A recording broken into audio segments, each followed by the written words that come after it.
Hey guys, welcome back to our channel. And आज हमारा गोवा में दूसरा दिन है। तो आज हम सुबह 6 बजे उठ के रेडी होके निकल गए हैं अपने नेक्स्ट एक्टिविटी करने।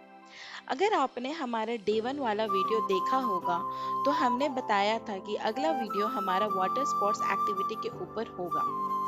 तो हम निकल चुके हैं अपने रिजॉर्ट से अपने बस को वेट करने और हमारा बस 7:45 के आसपास हमें पिक करने आ चुका था।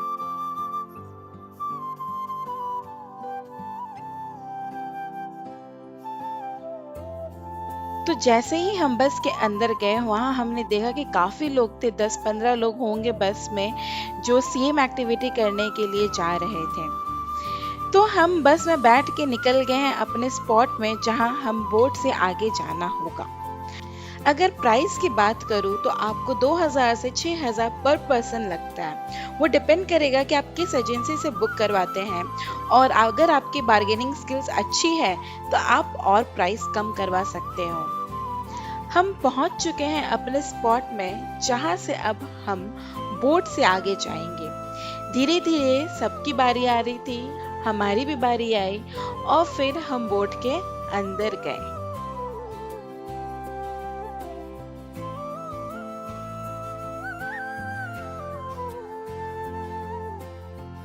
बोट के अंदर जाते ही हमने सबसे अच्छा प्लेस चूज किया ताकि हम बोट से जो भी नज़ारा हमें मिले समुद्र का वो आराम से देखें।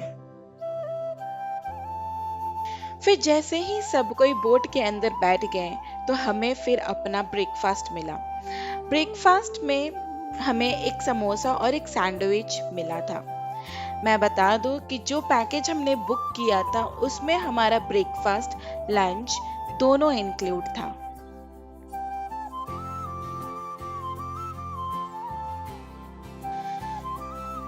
तो जैसे ही हमें ब्रेकफास्ट मिला हमारा बोट सेल करने को निकल पड़ा था।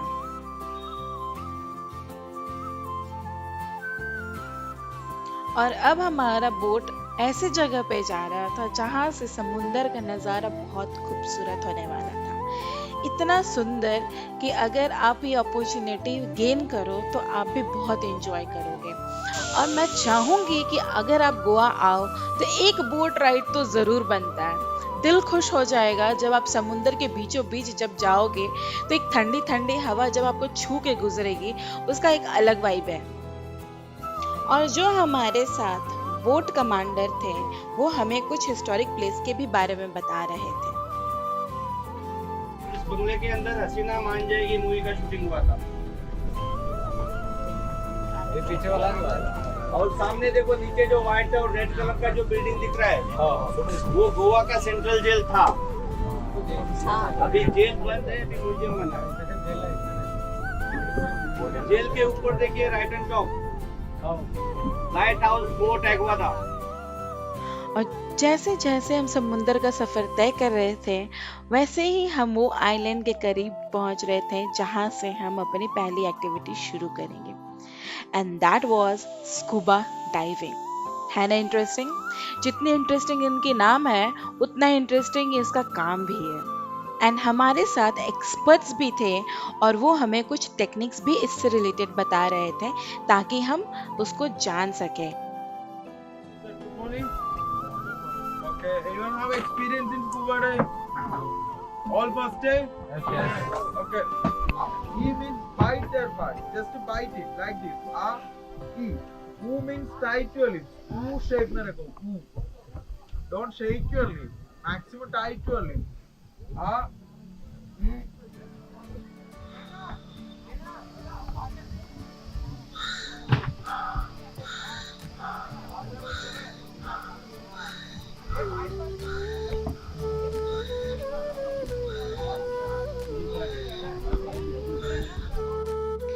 तो हमारे साथ जो भी एक्सपर्ट्स थे वो पानी में पहले ही डाइव कर चुके थे ताकि वो हमें जो भी स्कूबा डाइविंग का सूट है वो पहना सके और हमें ट्रेन कर सके।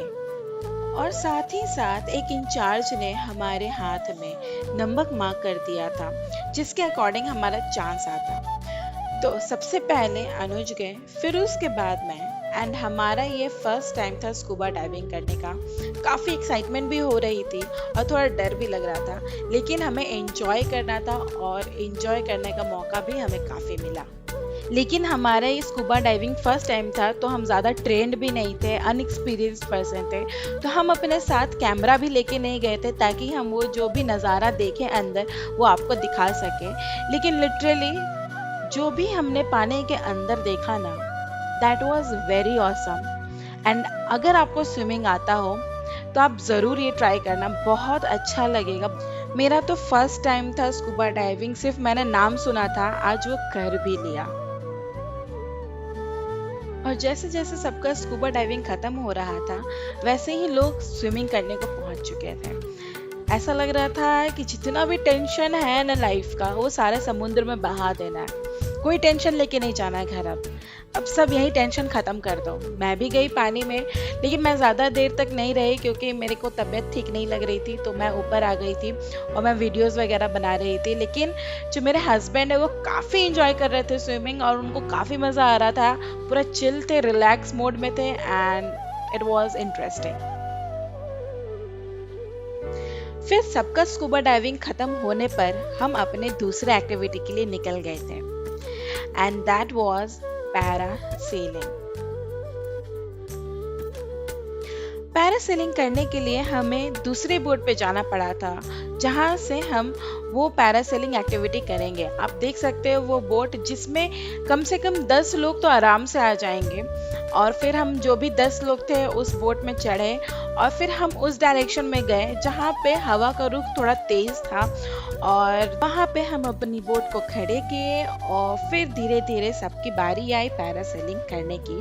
उसके बाद हमारी भी बारी आई, and let me tell you, this gonna be my favourite activity ever. Parasailing was best मेरे लिए।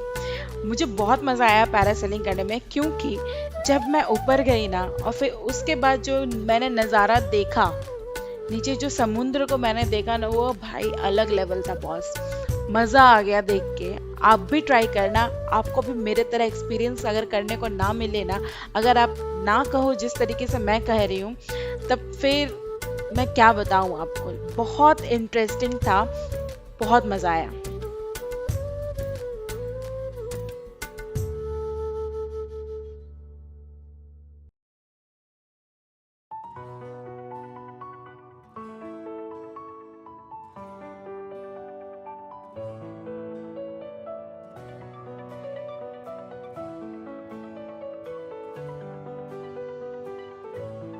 फिर जैसे ही हमारा पैरासेलिंग वाला एक्टिविटी खत्म हुआ, फिर हमारा थर्ड एक्टिविटी था, जो कि है बनाना राइड।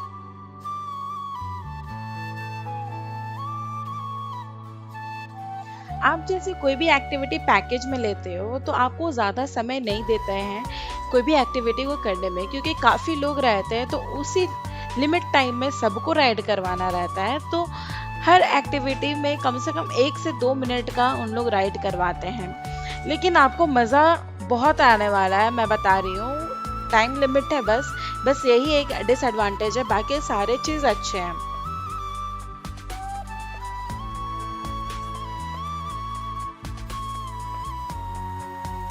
फिर बनाना राइड करने के बाद हमारा लास्ट एक्टिविटी था जेट स्की। और जेट स्की वही चला सकता है जो एक्सपीरियंस पर्सन है। अगर आप एक्सपीरियंस पर्सन नहीं है तो जो आपके साथ ट्रेन पर्सन है उन्हीं को चलाने दो, लेकिन मज़ा बहुत आएगा। फिर भी मेरे को चलाने तो नहीं आता था ना अनुज को, तो मैंने वो भैया को ही बोला था कि आप ही चलाओ, तो उन्होंने ही चलाया था, राइड करवाया था। बहुत अच्छा लगा था, मज़ा आया था जेट स्की करने में। फिर इसी तरीके से हमारा सारा एक्टिविटी ख़त्म हो गया और उसके बाद हमने लंच किया, जिसमें वेज और नॉन वेज दोनों रहता है। जो वेजिटेरियन है उन लोग के लिए भी है, जो नॉन वेजिटेरियन है वो तो भाई दोनों ही खा सकते हैं। तो साथ ही साथ हमें कोल्ड ड्रिंक्स भी मिला था। और इसी तरीके से हमारा वाटर स्पोर्ट्स एक्टिविटी आज का ख़त्म हुआ। अगर आप वाटर स्पोर्ट्स एक्टिविटी में इंटरेस्ट रखते हो तो इसको ज़रूर ट्राई करना, रिजनेबल प्राइस में मिल जाएगा। बट अगर आप सिंगल एक्टिविटी बुक करोगे तो कॉस्टली पड़ सकता है। फिर वापस घर जाने के लिए हमें बस पिक करने आ गई थी, जो हमसे पहले पहुंच चुका था। फिर बस के अंदर गए, काफ़ी लोग थे, अच्छे थे लोग, और उनसे बात भी हुई हमारी। और उसके बाद फिर हमारा जो बस था वो हमें रिजॉर्ट के पास ड्रॉप कर दिया जहाँ से उन्होंने सुबह में पिक किया था।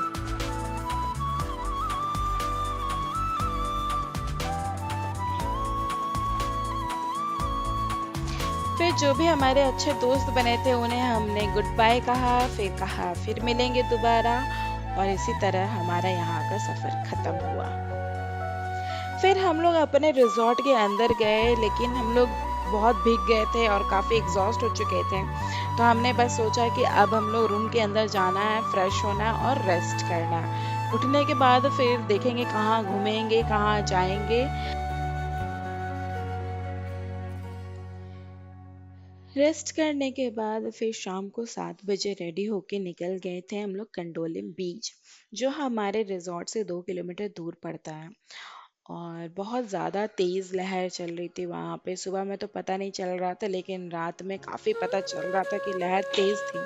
और इसी बीच मेरा स्लीपर भी बह गया था, और उसी वक्त हमें नया स्लीपर लेना पड़ा था, क्योंकि खाली पैर तो जा नहीं सकते थे कहीं। फिर उसके बाद हम लोग गए थे गोवा के famous restaurant fat fish dinner करने, और यहाँ का फेमस फिश थाली ज़रूर ट्राई करिएगा, बहुत अच्छा लगता है।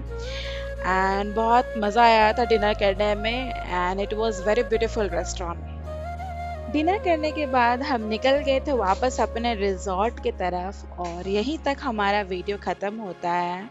एंड फिर मिलते हैं हम लोग नेक्स्ट वीडियो में। तब तक के लिए टेक केयर, गुड नाइट।